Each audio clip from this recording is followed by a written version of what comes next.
Sri Kuberan TV நேயர்களுக்கு astro KS ஐயங்காரின் பணிவான நமஸ்காரங்கள். மாத பலன். விஸ்வாவசு வருஷம் மார்கழி மாதம் 16/12/2025 14/1/2026 வரலும் உண்டான நாட்கள்.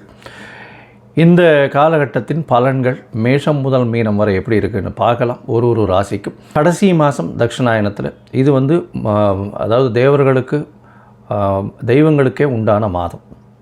இந்த மாதத்தினுடைய கோல்சாரம் என்ன அப்படின்றத பார்ப்போம். முதல்ல பார்த்தேனால் காலபுருஷ தத்துவத்தின் 4ஆம் ராசியில் இருக்கக்கூடிய குரு பகவான் வக்ரகதியில் இருக்கார். வக்ரகதியில் இருக்கக்கூடிய குரு பகவான் மாதம் பிறந்து ஒரு 5 நாளில் புனர்பூசம் 4ஆம் பாதத்திலிருந்து புனர்பூசம் 3ஆம் பாதம் போய்டுறார். அதாவது 21/12 அன்னைக்கு புனர்பூசம் 3ஆம் பாதம் மிதுன ராசிக்கு போய்டுறார். இந்த காலகட்டத்தில் மாதம் பிறக்கும்பொழுது கேது இந்த மாதத்தில் 5ஆம் ராசியான சிம்மத்தில் இருக்கார். இந்த மாதத்தில் 8ஆம் ராசின்னு சொல்லக்கூடிய விருச்சிகத்தில் புதனும் சுக்கிரனும், தனுசுல சூரியனும் செவ்வாயும், கும்பத்தில் சனியும் ராகுவும் இருக்கா. இந்த மாதத்தில் வரக்கூடிய மாற்றங்கள்னு பார்த்தோம்னா 21ஆம் தேதி குரு வக்ர நிலையில் இருக்கக்கூடிய குரு புனர்பூசம் 4ஆம் பாதத்திலிருந்து புனர்பூசம் 3ஆம் பாதம் மிதுன ராசிக்கு போய்டுறார். 22ஆம் தேதி புதன் இந்த மாதத்தில் 22/12/2025 அன்னைக்கு விருச்சிகத்திலிருந்து தனுசுக்கு போகிறார். அதற்கப்புறம் 27ஆம் தேதி சுக்கிரன் இந்த மாதத்தில் 22ஆம் தேதி சுக்கிரன் விருச்சிகத்திலிருந்து தனுசுக்கு போகிறார். 27/12/2025 அப்போ புதன் விருச்சிகத்திலிருந்து தனுசுக்கு போகிறார்.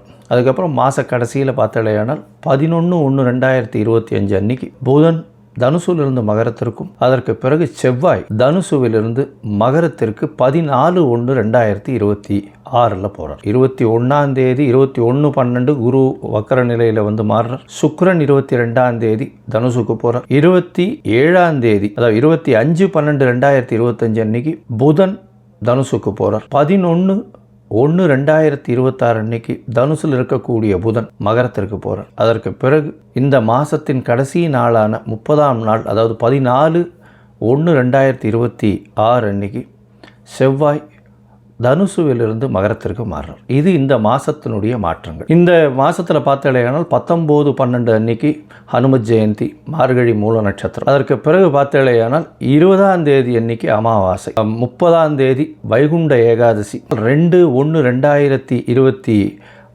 அன்னைக்கு மார்கழி மிருகசீரிஷம். மார்க்கண்டேயன் பிறந்த நாள், அதாவது மிருத்துஞ்சய ஹோமம் பண்ணுவா. உடல் நலம் குன்றியவர்களுக்கு உடல் நலத்தில் ஏற்றம் கொடுக்கக்கூடிய ஹோமங்கள் பண்ணக்கூடிய நாளாக கருதப்படுகிறது. 3/1/2026 அன்னைக்கு ஆருத்ரா, திருவாதிரை நட்சத்திரம், பௌர்ணமி வேறு. ஏன்னா திருவாதிரைன்னும் போது பௌர்ணமி, தனுர்மாசம் வரக்கூடிய பௌர்ணமி ஆருத்ரா சிவன் கோவிலில் மிகப்பெரிய விசேஷம் கொண்டாடக்கூடியது. அது விரதம் இருந்து அந்த ஆருத்ரா தரிசனம் முடிச்சுட்டு தான் எல்லாருமே சாப்பாடு சாப்பிடுவாங்க. ஆருத்ரா களி ரொம்பவுமே விசேஷம். 11/1/2026 அன்னைக்கு கூடாரை வெல்லும் சீர் கோவிந்தா உந்தன்னை அப்படின்னு 27வது பாசுரம் வரக்கூடியது. அதாவது கூடாரை வள்ளின்னு சொல்லக்கூடிய 27வது பாசுரம். அது மிகவும் வசதியான பாசுரமாக சொல்லப்படுகிறது. அதற்கு பிறகு 14/1/2026 அன்னைக்கு போகி பண்டிகை. போகி பண்டிகை பழையன கழிதலும் புதியன புகுதலும்னு சொல்லக்கூடியது.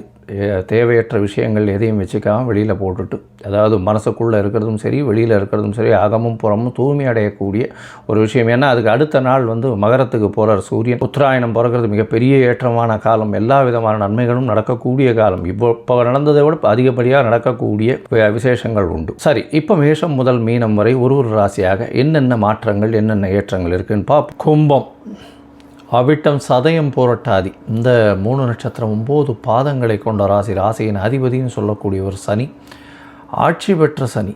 உங்களுக்கு இப்போது சனி பகவான் ஆட்சி பெற்று போயிருக்கார்.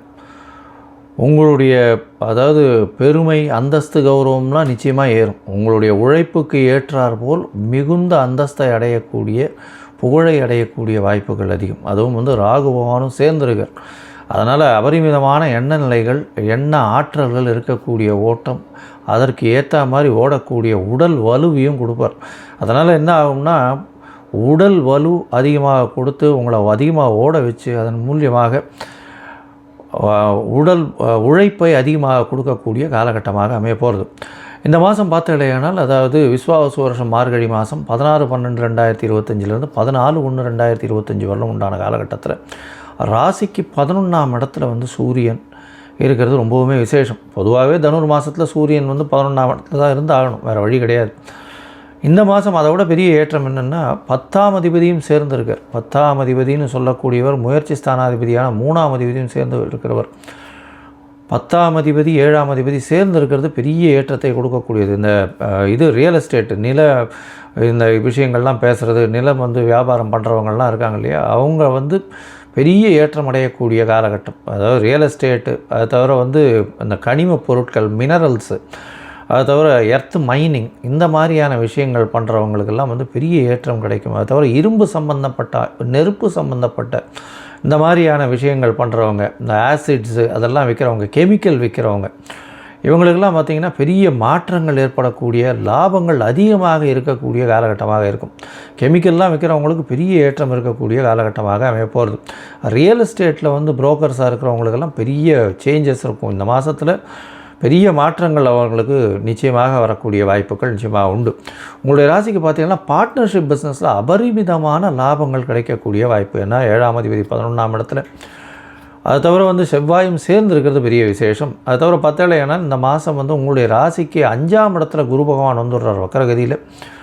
அதுவும் பரிவர்த்தனை யோகம் வேறு அடைகிறார். 11ஆம் இடமும் 5ஆம் இடமும் பரிவர்த்தனை யோகம், குழந்தைகள் மூலியமாக பெருமை வரக்கூடிய காலகட்டமாக அமையும்.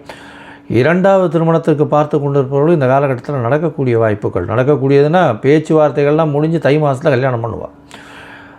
குழந்தை பிராப்தி இல்லாதவர்களுக்கு குழந்தை பாக்கியம் ஏற்படக்கூடிய வாய்ப்பு. ஏன்னா பரிவர்த்தனை யோகத்தில் 5ஆம் அதிபதியும் 11ஆம் அதிபதியும் பரிவர்த்தனை, பெரிய ஏற்றம். குழந்தை பிராப்தி இல்லாமல் இருக்கிறவர்களுக்கு கண்டிப்பாக குழந்தை பிராப்தி உண்டு.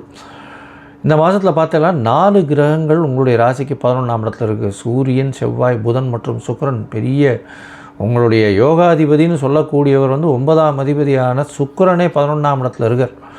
நீங்கள் நினைச்சது எல்லாமே இந்த மாதம் கைகூடும். எது நினைக்கிறீங்களோ அது உங்கள் கையில் வந்து நிற்கும். அந்த அளவுக்கு உங்களுக்கு செல்வாக்கை கொடுக்கக்கூடிய காலகட்டம். ஆனால் அதீதமான உடல் உழைப்பை கேட்கும். ஏன்னா ராகு, மிருகர், எதுவுமே போதாதுன்ற மனநிலையில் தான் இருப்பீங்க. அதையும் தாண்டி போகணும்னு ஓடுவீங்க.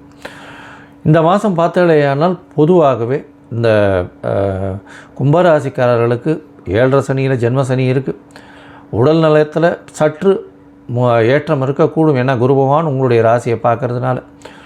அடுத்த வருஷம் 3ஆம் மாதம், அதாவது 2026 3ஆம் மாதம் வரலும் வந்து குரு பகவான் சனி பகவான் உங்களுடைய ராசியில் இருக்க போகிறார். அதுக்கப்புறம் வந்து பாத சனிக்கு போகும். உடல்நிலையில் சற்று ஏற்றம் இருக்கும். எடுத்த காரியங்கள் அனைத்தும் நிச்சயமாக நிறைவேறும். தடங்கள் வந்தாலும் வெற்றி பெறக்கூடிய வாய்ப்பு. எதிர்பாலினத்தவர் மூலியமாக சற்று பின்னடைவு ஏற்படும். பார்ட்னர்ஷிப் பிஸ்னஸில் அதீதமான பணம் வரும். 2வது திருமணத்துக்கு பார்த்து கொண்டிருப்பவர்களுக்கு செட்டில் ஆகக்கூடிய வாய்ப்புகள் உண்டு. 9, 10 அதிபதிகள் சேர்ந்து இருக்கக்கூடிய காலகட்டம். 11ஆம் இடத்துல பொது காரியங்கள் பண்ணுறதுனால உங்களுடைய பதவி, புகழ், அந்தஸ்து, கௌரவம்லாம் ஏறக்கூடிய வாய்ப்பு. மூத்த சகோதரர்கள் மூலியமாக உங்களுக்கு நல்ல ஒரு பெருமை, ஏற்றம் கிடைக்கக்கூடிய காலகட்டம். தந்தையின் உடல்நிலையில் நல்ல ஒரு ஏற்றம் இருக்கும். தாயின் உடல்நிலையில் நல்ல ஒரு மாற்றங்கள் வரும்.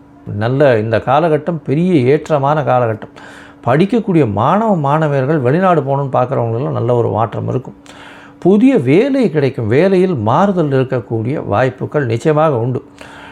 மொத்தத்தில் பார்க்கும்பொழுது இந்த காலகட்டத்தில் நீங்கள் வந்து சிறிது முயற்சிகளை தள்ளி வைக்கிறது நல்லது. எந்த காலகட்டம் அப்படின்னா சந்திராஷ்டம காலகட்டம். உங்களுடைய ராசிக்கு 8ஆம் இடத்துல சந்திர பகவான் போகும்போது சந்திராஷ்டம காலகட்டம்னு சொல்கிறோம். இந்த சந்திராஷ்டம காலகட்டத்தில் மதிகாரகன் மறைந்து இருக்கக்கூடிய காலகட்டமாக அமையும்.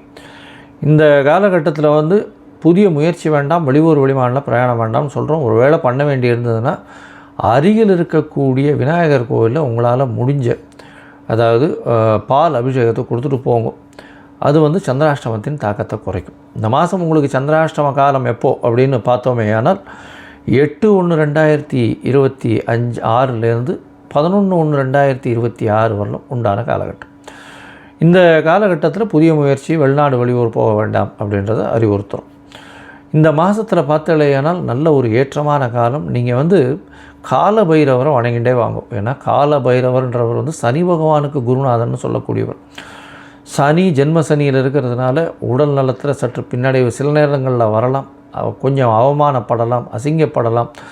இதெல்லாம் வந்து இது தள்ளி போகணும் அப்படின்னா கால பைரவரை தேய்பிறை அஷ்டமியில் வழிபட்டுட்டே வாங்கும். அதே மாதிரி நாய்க்கு உங்களால் முடிஞ்சது, தெரு நாய்களுக்கு உங்களால் முடிஞ்ச சாப்பாடு கொடுங்க. இது ரெண்டுத்தையும் பண்ணிட்டே வந்தீங்கன்னா சனி பகவானோட வரக்கூடிய பிரச்சனைகள் எல்லாமே பனி உருகி சென்று போகக்கூடிய காலகட்டமாக, அதாவது சூரியனை பார்த்த பனியை போல இருக்கிற இடமே தெரியாமல் போகும்.